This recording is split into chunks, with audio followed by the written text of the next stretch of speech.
하나님은 분명히 살아계시고 온 우주 만물을 주관하시는 절대 주권자가 되시며 생사와 복의 근원이 되시는 분이 하나님이십니다. 그러므로 우리가 이 땅의 삶을 살아갈 때 진정한 복이 무엇이냐라고 묻는다면은 여러분들은 어떻게 생각하십니까? 무엇이 가장 큰 복이라고 말씀할 수 있겠습니까? 뭐 여러 가지 얘기할 수 있겠지만은 만복의 근원이 되시는 생사복의 주권자가 되시는 하나님을 바르게 잘 경외하는 것, 그리고 하나님의 관심이 늘 우리에게 와 있는, 우리에게 하나님의 관심을, 하나님께서 우리에게 관심을 두고 행하시는 그런 하나님의 은혜 가운데 살아가는 것, 그것이 가장 큰 복이다라고 말할 수 있을 것입니다. 오늘 이 본문의 말씀을 보게 되면은 2절에 본 하나님이 권고하신다라는 표현이 오늘 이제 2절에 기록이 되어 있습니다. 그 사람은 내가 권고하려니라고, 하려니와라고 2절 하반절에 보면 말씀합니다.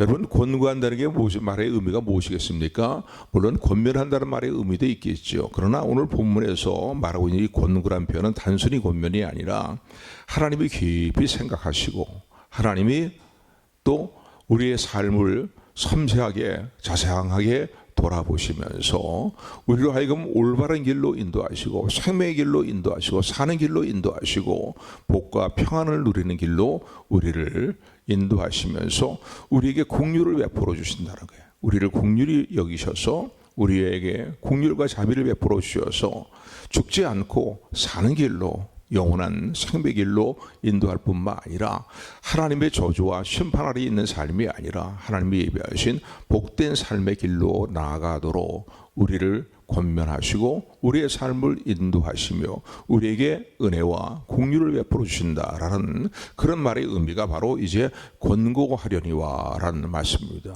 저는 간절히 바라고 원하겠는요, 우리 성부장로의 모든 성들이 하나님의 권고하심을 받는 삶을 살아가는 성들이 다 되시기를 주님의 축원을 드립니다.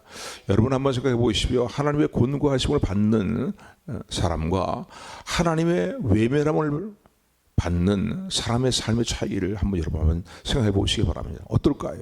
과연 상상이 정말 안 될 정도로 너무나 차이가 나는 것을 보게 됩니다. 하나님이 저와 여러분들을 바라보실 때 늘 긍휼과 자비의 눈길로 바라보실 뿐만 아니라 우리를 깊이 생각하시고 우리의 삶을 돌보시면서 우리를 다시 일으켜 세워주시고 비록 심판과 정죄의 자리에 있다 할지라도 우리를 또다시 용서하시고 긍휼히 여기시는 가운데 올바른 삶의 길로 인도하시고 하나님이 예비하신 복된 길로 우리 가운데 착한 일을 시작하신 하나님께서 그리스도 예수의 날에 그 모든 일들을 반드시 이루신다고 빌립보서 1장은 말씀하고 있는데, 이런 은혜 가운데 저 여러분들을 권고하시는 하나님 은혜 가운데 살아가는 우리 모두가 되기를 주님으로 축원을 드립니다. 권고하심의 반대되는 말은 무엇일까요? 그것은 외면하신다라고, 우리에 대해서 무관심하시고 외면하신다, 고개를 돌리신다, 이런 표현을 쓸 수 있습니다. 만약 오늘 하나님께서 여러분의 삶에 고개를 돌려버리신다, 여러분의 삶에 대해서 외면하신다 하면은 그처럼 비참한 인생은 없어요. 우리가 부족한 것이 있고 못난 부분들이 있고 연약한 부분들이 있고 또 때로는 하나님 앞에 잘못한 일들이 있다 할지라도 하나님이 우리를 권고하실 때에 우리의 삶의 소망이 있고 우리의 삶의 기쁨이 있고 우리의 삶의 활력이 있습니다. 그러나 아무리 세상 사람들이 나에게 박수갈채를 보내고 또 내 세상적으로 세상 사람들이 추구하는 것들을 내가 소유하며 살아간다 할지라도 하나님이 저와 내 삶에 대해서 외면하시고 무관심하신다면, 또 우리의 허물과 우리의 죄악대로 우리를 처벌하시고 우리를 대하신다면 우리의 삶에는 아무런 소망이 없을 것입니다. 근데 오늘 본문의 말씀 보니까 하나님께서 권고하시겠다라는 말씀이 오늘 본문에 기록이 되어 있습니다.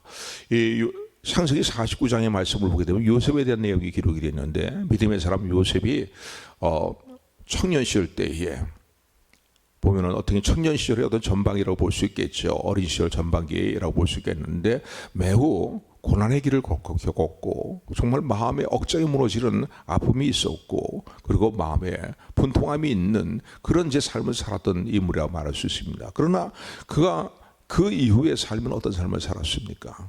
형통하는 자가 되었고요. 오히려 그가 당한 모든 환난과 고난들이 기근으로 말미암아서 사경을 헤매는 자기 동족들을 건져내는 구하는 일에 이제 하나님께서 그를 사용하시는 그러한 이제 이 과정들이 되었다는 사실을 우리는 요셉의 생애를 통해서 살펴볼 수 있습니다. 오늘도 환난 가운데 있습니까? 시련 가운데 있습니까? 남모른 아픔 가운데 있습니까?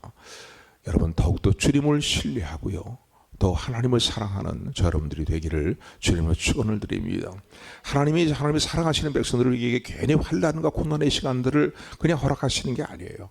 그 고난의 시간들의 아픔들을 통해서 더욱더 우리 주님의 사랑을 알게 하시고 하나님의 선하신 뜻이 무엇인가를 알게 하실 뿐만 아니라 또 우리를 더욱더 다듬으시고 우리를 연단하셔서 정말 하나님이 쓰실 만한, 그리고 하나님께 영광을 돌릴 뿐만 아니라 주변의 사람들을 돌아보며 또 주변의 사람들을 동병상련의 아픔으로 돌아볼 수 있는 그러한 모습의 사람들로 저 여러분들을 세우시기 위한 하나님의 은혜가 함께하는 인생의 과정이라는 사실을 기억하시기를 주님 여러분 축원을 드립니다. 왜 나만 이런 어려움과 시련들을 겪는가? 그러고 끝나버리면 안 돼요. 거기는 반드시 하나님의 선하신 뜻이 있습니다. 남다르게 부족한 부분이 있으면 더 하나님을 찾으십시오. 거기에도 하나님의 뜻이 있습니다. 나를 더 겸비하게 하시며 나를 더 귀하게 사용하시기를 계획하신 하나님의 선하신 계획이 있음을 믿으시기를 주님의 축원을 드립니다. 근데 요셉이 형통한 자가 되었어요. 애굽의 공중립에 세워지고 자기 동족들을 기근시에 다 이제 살리는 일들을 이제 감당하는 그 사람으로서의 이제 사역을 감당했다 했던 것을 요셉의 생애를 통해서 볼 수 있는데, 요셉이 이렇게 형통한 사람이 되었던 이유를 성경은 이렇게 표현합니다. 하나님이 요셉과 함께 하시니 그가 형통하는 자가 되었다라고 표현합니다. 한번 따라하시 바랍니다. 하나님께서 요셉과 함께 하시니 형통한 자가 되었다. 아멘, 아멘. 여러분, 늘 여러분들 드린 말씀이면 뭐 좀 부족해도 괜찮아요. 우리가 인생을 살면서 최선을 다해서, 그리고 하나님 중심으로 또 하나님의 선하신 뜻을 따라서 하나님의 영광을 위하여서 살겠다는 마음의 중심을 가지고 열심히 살면 됩니다. 근데 더 중요한 건 뭐예요? 그걸 열심히 살면서 하나님께 정말 소망을 두시는 저 여러분들이 되기를 소원합니다. 하나님께서 나를 권고하시는 그런 사람이 되기를 원합니다. 나와 함께 하시고 나를 깊이 생각하시고 나의 삶의 일들을 돌아보시면서 내게 늘 은혜와 공유를 베푸시는 하나님의 공고하심을 받는 하나님의 사람이 되기를 원합니다. 이런 마음의 중심을 가지고 하나님을 찾는 저 여러분들이 되기를 주님의 축원을 드립니다. 요즘 젊은이들이 소망이 없다는 얘기를 많이 해요. 사실 제 입장에서 볼 때도 그렇고, 많은 전 세대, 저와 동일한 세대의 입장에서 볼 때도 그렇고, 청년들이 정말 소망이 없는 시대를 우리가 살아갑니다. 뭐 취업 문제뿐만 아니라 여러 가지 볼 때, 이 모양 소망을 볼 때에, 더구나 우리 대한민국의 실정을 볼 때에 정말 소망이 없는 삶을 살아가는 청년들입니다. 그런데다가 학벌도 뛰어나지 못하죠. 남다른 뛰어난 재능이 있는 것도 아니지요. 뒤에서 또 힘있게 밀어줄 어떠한 백그라운드가 있는 것도 아니죠. 이럴 때 우리는 더 낙심하고 절망할 수밖에 없습니다. 그러나 여러분, 생사복의 주권자가 되신 하나님의 살아계심을 믿으시기를 주님의 축원을 드립니다. 그러므로요, 하나님이 나와 함께 하시는 삶을 간절히 사모하셔야 돼요. 하나님께서 내 삶 가운데 긍휼과 자비와 은혜를 베풀어 주시는 그 하나님의 은혜와 긍휼과 자비를 더욱더 사모하며 살아가는 저 여러분들이 되기를 소원합니다.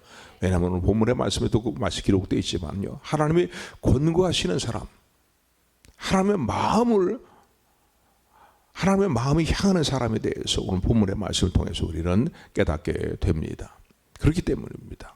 오늘 본문의 말씀을 보게 되면은, 하나님께서 오늘 1절의 말씀을 보게 되면은, 얘들아, 1절 2절의 말씀은 얘들아 내가 너에게 정말로 원하는 게 무엇인지 아니? 라고 이렇게 물으시는 것 같은 그런 이제 말씀이 1절 2절에 기록이 되어 있습니다. 사랑하는 아들아, 사랑하는 딸아, 내가 너에게 친족을 바라는 게 무엇인지 아니? 너희들은 화려한 건물로 지어진 성전을 내가 원하는 줄 알고 있다. 뭐 다른 도표로 쓴다면 뭐 엄청난 액수의 현금을 나에게 드리는 걸 내가 원하는 것을 알고 있다. 그렇게 너희들은 알고 있다 말이죠. 아니면 세상적으로만 높은 지위에 있어가지고 그러면서 말이지, 그렇게 그런 위치에 있는 것을 내가 바라고 원하는 것이다 라고 너희들이 생각하고 있다. 특별히 오늘 본문의 말씀 보니까 화려한 건물로 지어진 성전을 내가 원하느냐? 내가 그런 것을 원하는 것이 아니라는 거예요. 엄청난 액수의 헌금을 내가 드리는 거, 그거 내가 원하는 게 아니라는 거예요. 내가 진정으로 원하는 것은 너희의 마음이라는 거예요. 너희의 심령의 올바른 상태라는 거예요. 하나님 마음의 기쁨을 가질 수 있는 너희의 심령의 상태다라고 말씀하시는 주의 음성이 오늘 1절 2절에 기록되어 있다라고 볼 수 있습니다. 우리 1절 2절 말씀 우리 다 같이 한 목소리로 합독합니다. 시작.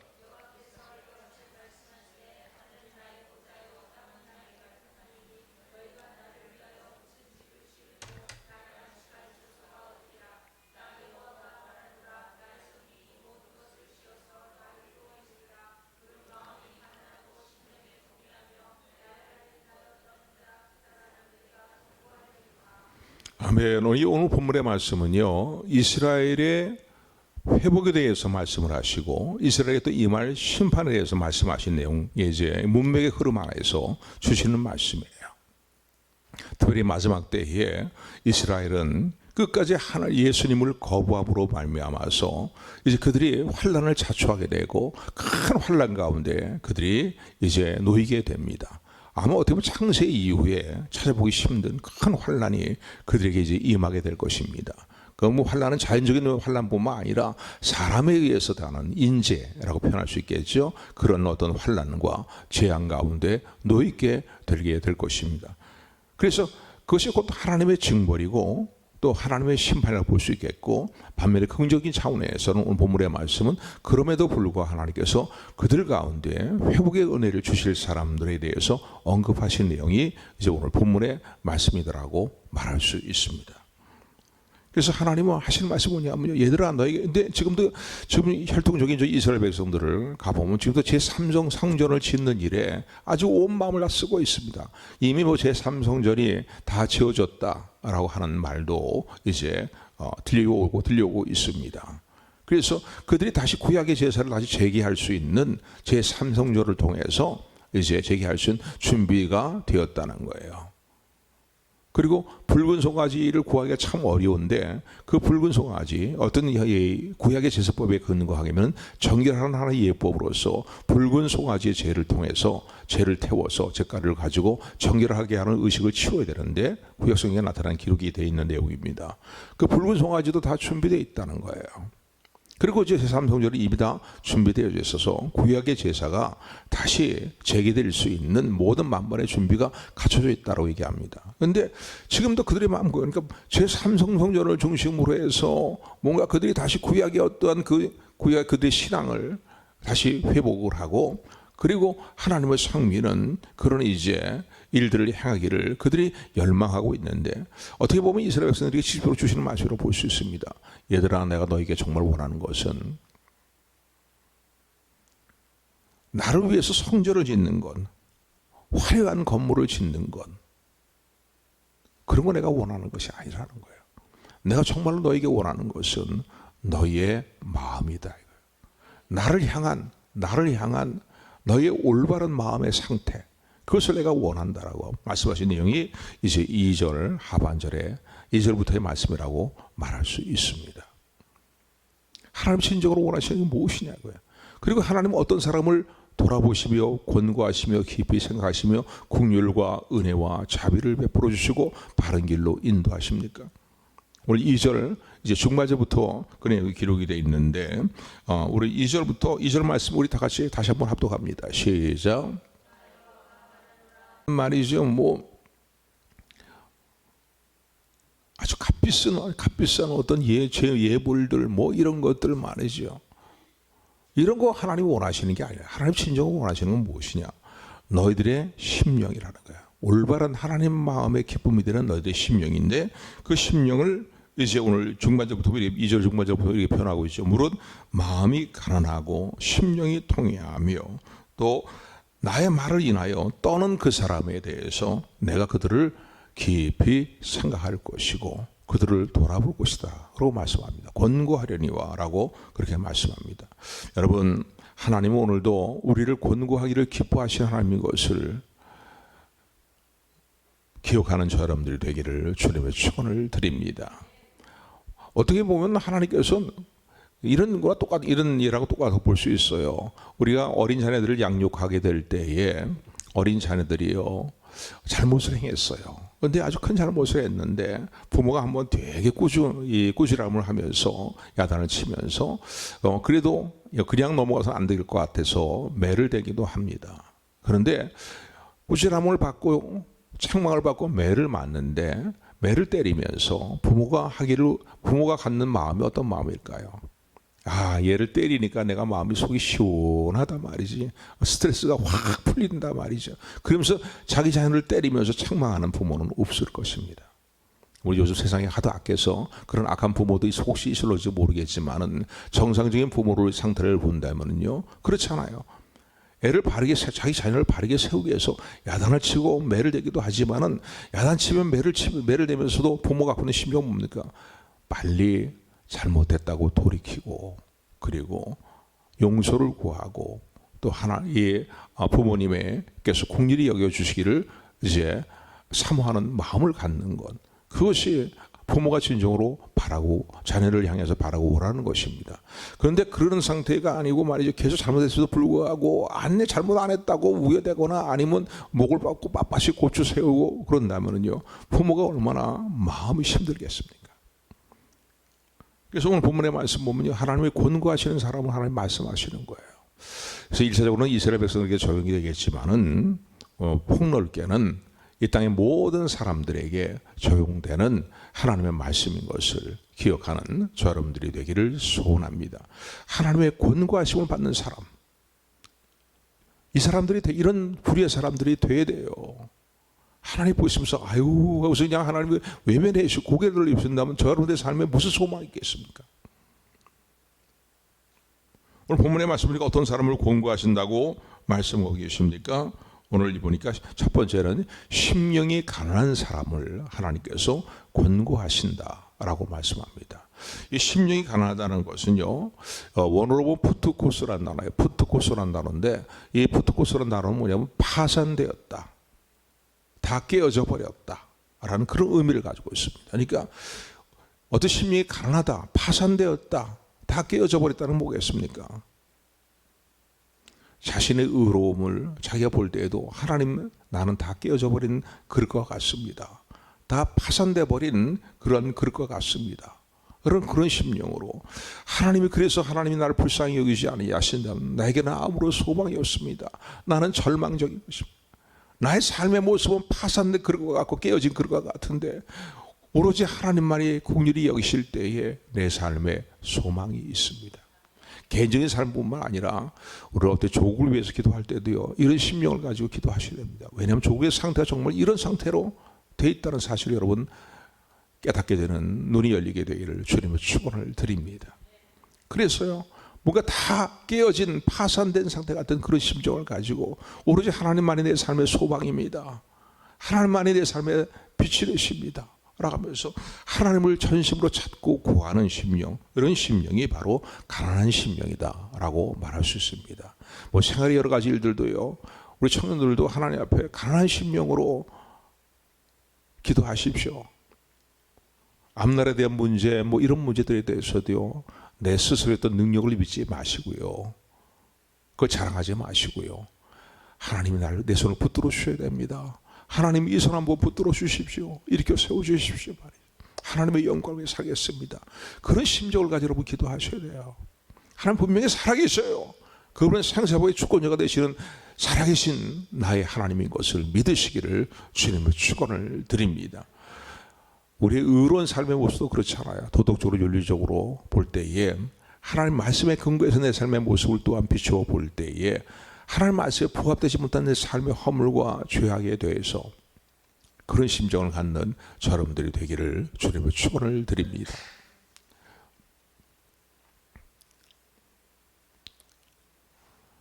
가난한 심정이 되셔야 돼요.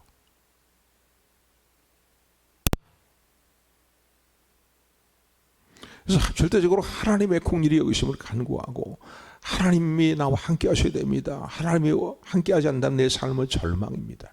삶의 어떠한 문제든 간에 이런 심정을 가져야 돼요. 가난한 심정이 꼭 물질의 문제뿐만 아니라 앞날의 문제뿐만 아니라 나의 또 어떤 도덕적인 윤리적인 삶의 문제뿐만 아니라 인생을 살다 보면 얼마나 꼬여있는 문제들이 많고 얼마나 내 혼자의 힘으로 헤쳐나갈 수 없는, 풀어나갈 수 없는 문제들이 얼마나 많습니까? 깨어진 그릇과 같은 심정으로, 파산된 그릇과 같은 그런 심정으로 하나님을 찾는, 중요한 건 하나님을 찾는 거예요. 그래서 하나님을 찾는 거예요. 그냥 깨어진 심령이다 뭐 이래가고서 그렇게 하고서 인생을 끝내버리는 건 그건 아무런 소용이 없어요. 하나님 앞에서, 중요한 건 하나님 앞에서요. 이런 심령이 되는 저 여러분들이 되기를 주님의 축원을 드립니다. 더구나 하나님 보시기에 합당하지 못한 우리 삶의 문제에 대해서 하나님 앞에 가난한 심령이 되어서 하나님을 긍휼히 여기시고 전심으로 찾고 구하는 우리 모두가 되기를 주님의 이름으로 축원합니다. 축원합니다. 근데 이런 가난한 심령이 되면요, 우리의 삶 가운데 하나님께서 돌아보시는 은혜를 베풀어 주실 뿐만 아니라 우리 삶에 이루어지는 우리의 성품이 있습니다. 그것은 뭐냐면 우리가 겸손한 자가 됩니다. 겸손한 자가 돼요. 하나님 앞에서 내 모습이 깨어진 그릇 같은 그런 모습이라는 사실을 깨닫고 하나님의 긍휼히 여기심을, 하나님의 은혜를 전심으로 사모하는 사람이 어떻게 목에 힘이 들어갈 수 있습니까? 다른 사람 앞에서 목에 힘이 들어갈 수가 없어요. 하나님 앞에 겸비할 뿐만 아니라 주변의 모든 사람들에게도 겸비할 수 있는 일은 뭡니까? 내가 나의 나된 것은 다 하나님의 은혜입니다 라는 마음의 중심이 있기 때문이고요. 그래서 이 스포전 목사님이라는 분은 이런 말을 했습니다. 어떤 말을 했냐면, 스포전 목사님은요, 가난한 심령을 갖고 살아가는 성도는 하나님의 창고, 하나님의 보물 창고를 소유하고 살아가는 자다라고 표현합니다. 그러니까 가난한 심령에 하나님께서 온갖 은혜로 임해 주신다는, 함께 해 주신다는 거예요. 이 사실을 믿으십니까? 나의 어떤 의로움을 자랑하지 마시고요, 나의 어떤 재능을 자랑하지 마시고요, 나의 능력을 자랑하지 마시고요, 또 나의 어떤 삶에 남들보다 내가 뭔가 좀 괜찮은 사람이라고 스스로 자유하지 마시고 매 순간순간 하나님 앞에 가난한 심령이 되기를 주님으로 축원을 드립니다. 두 번째, 하나님이 공부하시는 사람은 어떤 사람이냐면 나의 심령이 통해하는 사람을 하나님께서 돌아보시고 깊이 생각하시고 권고하신다라고 말씀합니다. 애통하는 심령이죠. 통해하는 심령입니다. 오늘 본문에 나타나는 2절 하반절에 있는 구절은 예수님께서 신약에 와서는 산상수훈을 통해서 이 말씀을 제일 먼저 무엇이 복이 있는 것이 아니야라고 말씀하시면서 심령의 복을 말씀하시는데 제일 먼저 언급하신 게 가난한 심령이고 그 다음에는 애통하는 심령입니다. 아멘. 그러니까 하나님 원하시는 거는요, 여러분들이 하나님 앞에 이것저것 헌신과 봉사 이런 거 다 그거 필요한 거죠. 중요한 거죠. 그런데 정말 하나님 원하시는 건 사랑하는 딸아, 사랑하는 아들아, 나는 너의 애통하는 심령을 원한다. 나를 향한 가난한 심령이 되기를 원한다 라고 말씀하시는 아버지 하나님의 음성을 듣는 저 여러분들이 되기를 주님의 축원을 드립니다.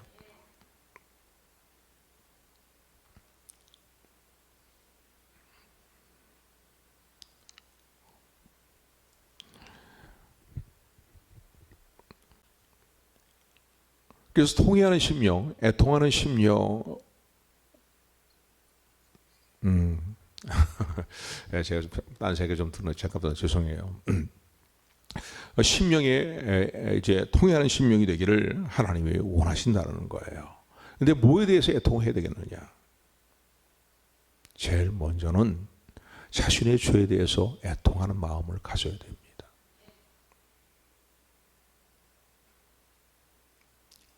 죄를 자꾸 짓고 반복해서 회개하다 보면요, 저도 마찬가지고 여러분은 마찬가지입니다.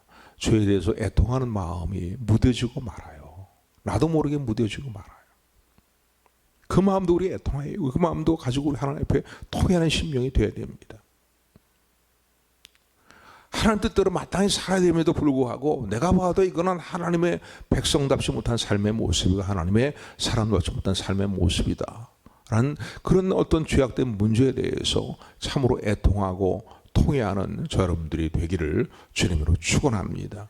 그러니까 내 죄에 대해서 애통하는 심령이 돼야 돼요.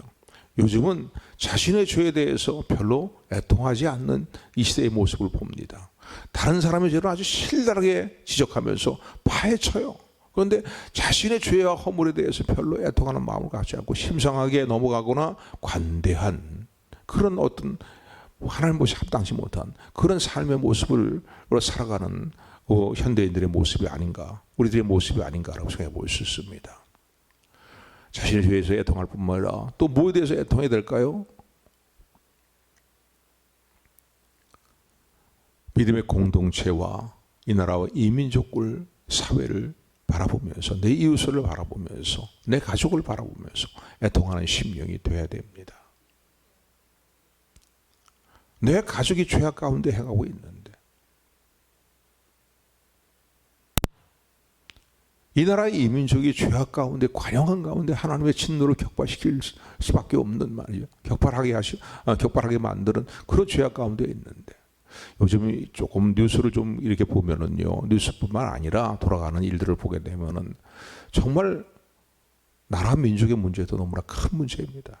죄가 얼마나 관영한 가운데 있는지 말이죠. 또 얼마나 심각한 위기상 가운데 놓여 있는지 말이죠.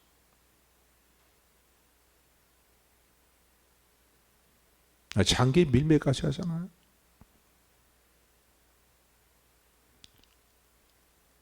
전에도 그런 얘기들이 있었지만 이 집은 요즘은 더 이게 더 심해지고 사라진 사람들이 한두 명이 아니라는 거예요. 근데 이런 걸 생각하면서 그것도 큰 위험이고 큰 문제지만은요, 자기 조금 더 살아보겠다고 남의 사람 자기까지 떼어가지고 그것도 강제로 떼어가지고 자기 몸이 이식하는 그런 생각 보니까 너무나 끔찍해요. 그 일을 통해서 돈을 벌겠다고 다른 사람을 잡아다가 멀쩡한 사람 장기를 떼어내는 말이죠. 이 생각하면 너무나 끔찍한 시대예요. 정말 우리가 살고 있는 이 시대는요, 애통할 수밖에 없는 그런 시대입니다. 그래서 청교도들은요, 한 세기를 살았던 경건하게 하나님 보시기에 아름다운 신앙의 삶을 살았던 이제 공동체를 든다면 청교도들이라고 볼 수 있겠는데, 청교도들 무리들이 늘 했던 얘기가 무엇이냐면요, 신앙의 정말로 살아있는 사람은 그 눈에서 눈물이 마르지 않는 사람이라는 거예요. 자신의 죄악 때문에 또 나라와 민족과 가족의 죄악으로 인해서 이웃들의 죄악으로 인해서 그 눈에 눈물이 마르지 않는 신앙, 바로 그 신앙의 사람은 바로 살아있는 신앙의 사람이다라고 그렇게 이제 표현을 했다고 합니다. 여러분 에스겔 9장을 보게 되면은 예루살렘의 성에 이제 하나님께서 오래 참고 기다리시다가 끝내 말이죠, 이제 하나님 말씀에 대해서 순종하지 않고 하나님 보시기에 진노를 격발시키는 그 이스라엘 백성들이지만은 그들을 하나님께서 심판하시기 위해서, 징벌하시기 위해서 이제 6명의 천사를 예루살렘에 들여보는 내용이 에스겔 9장에 기록이 되어 있습니다. 그런데 6명의 천사가 들어가는데 5명의 천사는 살육하는 기계를 손에 잡았어요. 그리고 그 중에 한 명은 이제 서기관의 모습을 갖추고 가른 베옷을 입고 먹그릇을 찾는데 서기관 모습을 한 이제 천사지요. 그런데 하나님께서 살육하는 기계를 잡고 있는 천사의 명령에서 예루살렘을 도륙하기 이전에, 하나님께서 징벌하시기 이전에 하나님께서 먼저 이렇게 말씀합니다. 먹그릇을 찬 한 천사를, 한 명의 그 천사에 대해서 말씀하시기를, 너는 가서 온 성을 돌아다니면서 하나님 앞에서 죄악된 모습으로 인해서 애통하는 사람들을 보거든 그들의 이마에 표시를 하라는 거예요. 그리고 그들을 살육하는 기계를 잡은 천사들이 가까이 하지 말라고 그렇게 말씀합니다. 그들은 살려두라는 거예요. 그러니까 이마에 애통하지 아니함으로 말하여 표시를 받지 못한 그 모든 이제 예루살렘 거민들이 살육을 당하게 될 것을 하나님 말씀하신 내용이 이제 에스겔 9장에 기록이 되어 있습니다. 그만큼 애통하는 심령이 하나님 보시기에 얼마나 중요한 것인가를 우리는 기억을 하셔야 됩니다. 하나님은 여러분들에게 정말 원하시는 게 뭐겠습니까? 여러분들이 완벽한 삶을 원하시는 게 아니에요. 우리의 연약함을 아셔요. 우리의 부족함을 아셔요. 여러분들 통해서 엄청난 것들을 하나님 거둬들이기를 원하시는 게 아니에요. 오늘 본문 1절에서 말하고 있는 것처럼 화려한 건물과 성전을 지어서 바치는 걸 원하시는 게 아니에요. 하나님이 정말로 원하시는 건 뭐겠습니까? 너희들의 통회하는 심령이라는 거예요. 그것도 누구 앞에서? 하나님 앞에서 가난한 심령, 하나님 앞에서 애통하는 심령, 하나님 앞에서 통회하는 심령. 이 심령을 하나님이 이런 심령의 사람들을 찾고 계시고 또 하나님이 권고하시기 위해서 그런 사람들을 돌아보신다는 사실을 기억하시기를 주님의 축원을 드립니다. 그래서 하나님은 우리에게 원하시는 것이 우리의 완벽한 삶의 모습이 아니에요. 설령 잘못 살아도 된다는 말씀의 의미는 아니고요. 그러나 설령 우리가 허물된 모습 가운데 살거나 잘못 살았다 할지라도 통회하면서 하나님께로 돌이키는 그 심령을 하나님께서 기뻐하시고 정말로 하나님이 원하신다. 또 이런 사람들을 하나님은 권고하신다는 사실을 기억하는 우리 모두가 되기를 주님으로 축원을 드립니다. 세 번째 하나님 권고하시는 사람은 2절 하반절의 말씀 보니까 나의 말을 인하여 떠는 그 사람이다 라고 이렇게 말씀합니다. 나의 말을 인하여 떠는 그 사람을 내가 권고하겠다라고 말씀합니다. 하나님 말씀을 들었을 때에 한 귀로 듣고 한 귀로 흘려버리는 거, 이거 정말 지혜도 없고 복이 없는 사람들입니다. 교회 나와서 말씀을 듣는 시간에 말씀 듣는 거 그냥 뭐 이러면서 다른 사람이 그 말씀을 적용하고 나에게 적용하지 않으면서 말씀을 흘려듣는 그런 일들은 참 어리석은 삶을 살아가는 사람이라고 말할 수 있습니다. 오늘 여러분들이 하나님 말씀 참으로 귀하게 여기고 그 말씀 한마디 한마디를 목사가 여기서 말을 뭐 유창하게 잘 전하든 유창하게 잘 전하지 못하는 간에 하나님 말씀이라면 그 말씀을 귀하게 받아들이는 옥토 같은 심령이 되는 저 여러분들이 되기를 주님의 축원을 드립니다. 그 위로의 말씀뿐만 아니라 되게 위로의 말씀은 아멘, 아멘, 아멘으로 화답을 잘 합니다. 그러나 때로는 하나님께서 우리 책망하시는 말씀이 우리에게 임할 수 있습니다. 경고의 말씀이 임할 수 있습니다. 보면은 말라기 보면은 처음 시작하는 말씀이 경고라는 단어부터 시작이 됩니다. 원어로 보게 되면 경고라는 거예요. 그러니까 하나님은 위로의 말씀과 뭐 자상한 말씀과 이런 말씀으로 이런 말씀 더 많이 하시지만은 그러나 우리를 진정으로 사랑하시기 때문에 때로는 경고의 말씀을 주시기도 하시고 책망의 말씀을 주시기도 한다는 사실을 기억하시는 저 여러분들이 되기를 주님의 축원을 드립니다. 그래서 하나님 말씀으로 인해서 떠는 사람이라고 오늘 본문에 보기 기록이 되어 있습니다. 너 그렇게 살면 안 된다. 그렇게 살다가 네가 스스로 행한 일로 인해서 어떤 환난을 내가 당할는지 내가 알 수 있냐? 각성된 마음을 가져라. 하나님 때로는 이 모양 저 모양으로 우리를 책망하시고 우리에게 또는 우리를 각성시키기 위한 경고의 말씀을 주시기도 합니다. 하나님 말씀을 받을 때 정말 올바른 마음의 자세는 무엇입니까? 경외함으로, 하나님을 경외함으로 하나님을 높이며 존귀 여기며 또 하나님 말씀을 귀하게 여기며 하나님 말씀의 엄미함을 또한 생각하면서 말씀을 받는, 하나님을 경외함으로 말씀을 받는 저 여러분들이 되기를 주님으로 축원을 드립니다.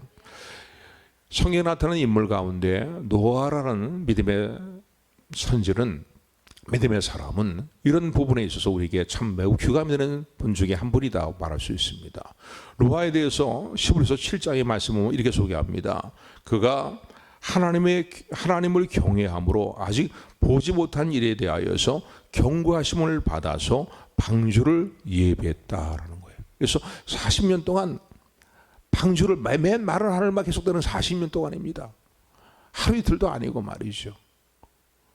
1년 지나도 아무 일이 일어나지 않아요. 2년 지나도 아무 일이 일어나지 않아요. 그런데 하나님 내게 말씀하셨다는 거예요. 반드시 홍수 심판이 임한다고 말씀하셨다는 거예요. 그래서 40년 동안 노아가 그 방주를 지었다는 거예요. 하나님께서 말씀하신 대로 식양대로 방주를 지었다는 거예요. 그런데 11절 말씀 보니까 11장 7절의 말씀 보면은 경고하심을 받았다는 거예요. 하나님의 경외함으로 경고하심을 받았다는 거예요. 그러니까 하나님을 경외하는 마음으로 하나님 말씀을 우습게 생각하지 않고 가볍게 생각하지 않고 때로는 책망의 말씀과 경고의 말씀을 받아들였다는 거예요. 오늘 저의 삶의 이 부분이 참 중요합니다. 축복의 말씀이라든가 위로의 말씀 같은 건 우리가 뭐 받지 말라 해도 아멘 아멘 하면서 받아요. 그런데 때로는 우리의 삶 가운데 경고의 말씀이 들려올 수 있단 말입니다. 우리의 삶 가운데, 저와 여러분의 삶 가운데 책망 말씀이 들어올 수 있다는 거예요. 그럴 때 어떻게 해요? 하나님의 경외함으로 그 경외의 말씀을 받아들이는 저 여러분들이 되기를 주님의 축원을 드립니다. 본문의 이스라엘 백성도요, 큰 환난 가운데 있는 저들에 대해서 큰 환난이 일어날 것을 하나님은 여러 번 말씀하셨거든요. 마지막 때 되면 이스라엘이 큰 환난 가운데 놓이게 될 것입니다. 그런데 여전히 하나님 말씀을 경홀히 여기고 하나님의 경고의 말씀을 받아들이지 않은 상태였었거든요. 이게 하나님 하시는 말씀이에요. 나의 말을 인하여 떠는 그 사람들은 내가 권고할 것이다, 돌아볼 것이다 라고 말씀하십니다. 그래서요, 노아는 그 집을 구원하고 세상을 정죄할 뿐만 아니라 믿음을 쫓는 하나님 말씀 경황을 받지 않는 세상에 대해서 정죄하는 입장에 서게 된 거죠. 뿐만 아니라 믿음을 좇는 의의 후사가 되었다라고 히브리서 11장 7절은 말씀합니다. 반대되는 인물이 있죠. 구약에 나타나는 인물 가운데 롯의 사위입니다. 롯의 사위들. 롯을 통해서 소돔과 고모라 성이 이제 유황불로 멸망하게 될 것이라는 말을 들었음에도 불구하고 롯의 사위들은 어떻게 했습니까? 농담으로 얘기했다가 농담으로 얘기했다는 거예요. 무슨 뭐 이렇게 모든 게 다 멀쩡한데 무슨 유황불이 내려오고 뭐 세상이 우리가 살고 있는 성읍이 다 멸망을 당하냐고. 농담으로 얘기했다 형에 유황불에 멸망을 당하지 않았습니까? 히브리서 3장 7절 9절은 이렇게 말씀합니다. 오늘날 너희가 하나님의 음성을 듣거든 노하심을 격도하여 광야에서 하나님이 시험하던 때와 같이 너희 마음을 강팍하게 갖지 말라는 거예요. 너희 마음을 강팍하게 갖지 말라는 거예요. 하나님의 말씀을 들을 때 너의 마음을 강팍하게 하지 말라는 거예요. 광야 40년 동안에 이스라엘 너희의 열조들의 삶의 행적들이 그렇게 살았을 때 어떤 결과들이 그들이 주어졌는가를 너에게 보여주고 있지 않냐는 거예요. 너희 열조가 나를 시험하고 증험하여서 나의 행사를 보았노라 라고 그렇게 말씀하고 계십니다. 하나님의 말씀으로 인하여 떠는 사람들, 참 너무나 우리가 무뎌진 시대를 살아가서요, 이런 말씀에 대해서는 다 흘려버립니다. 안 들으려고 해요. 근데 하나님 우리 이런 말씀을 주시는 건 뭡니까? 오늘 저 여러분들 사랑하시기 때문에 사실을 또한 잊지 말고 기억하는, 놓지 말고 붙드는 저 여러분들이 되기를 주님의 축원을 드립니다. 그래서 하나님이 권고하시는 사람들, 특별히 여러분 우리의 신앙생활, 우리의 삶 자체가 무수히 하나님의 말씀을 듣지만은요, 그 하나님의 말씀을 어떠한 마음의 자세로 받느냐, 이게 너무너무 중요한 거예요. 그러니까 예수님은 비유로서 10분의 비유를 통해서 말씀하고 계시잖아요. 돌짝밭, 또 가시덤불밭, 말이죠. 길가밭, 옥토 같은 말밭, 그렇게 말씀하시잖아요. 비유로 말씀하시잖아요. 그러니까 여러분 말씀을 받는 자세가 참 중요합니다. 오늘은 뭐 목사님이 뭐 말을 꽤 잘했네, 또 오늘은 목사님이 왜 이렇게 저렇게 떠들면서 말씀을 전하지 못했어. 여러분 그건 문제되는 게 아니에요. 하나님의 말씀이라면, 그 하나님 말씀, 어린아이 입에서 나오는 말이 할지라도 하나님 말씀이라면 말씀 받는 자세가 우리의 삶의 성패를 좌우한다는 사실을 기억하시기를 주님의 축원을 드립니다. 누구에게 잘 보이기 위해서 말씀을 받는 것도 아니잖아요. 내가 말씀을 많이 안다고 자랑하기 위해서 말씀을 받는 것도 아니잖아요. 항상 우리 마음에 봐서 상태를 한번 돌아보셔야 됩니다. 말씀을 받는 우리의 마음의 상태가 우리의 삶의 흥망성쇠를 좌우한다라는 사실을 기억하는 저 여러분들이 되기를 주님의 축원을 드립니다. 하나님은 우리 모두에 대해서, 모든 사람에 대해서 권고하시기를 원하십니다. 이게 하나님의 본심이에요. 근데 우리 삶에 이 하나님의 이런 좋으신 하나님 앞에서 오늘 우리는 우리 자신의 마음의 상태를 돌아보셔야 됩니다. 오늘 우리의 신앙생활의 문제점이 무엇입니까? 하나님이 이렇게 말씀하신 대로 내가 이런 사람들을 권고하리라, 돌아보리라 말씀하심에도 불구하고 말씀을 받는 우리의 마음의 상태가 어떤가를 여러분 살펴보셔야 됩니다. 너무나 이런 말씀에 대해서 경홀히 여기면서 벌써 이 말씀 자체도 우리 경홀히 여기는 경우가 많잖아요. 이게 우리 삶의 문제인 거예요. 정말 내 마음의 상태가 하나님이 권고하시는 그런 마음의 상태가 되어 있는지를 고민하셔야 됩니다. 생각하셔야 돼요. 그리고 그 말씀을 건석으로 듣지 말고 본문의 말씀처럼요, 때로는 떨리는 마음으로, 때로는 기쁨으로 그 말씀을 받는 저 여러분들이 되기를 주님으로 축원합니다. 축원합니다. 기도하겠습니다.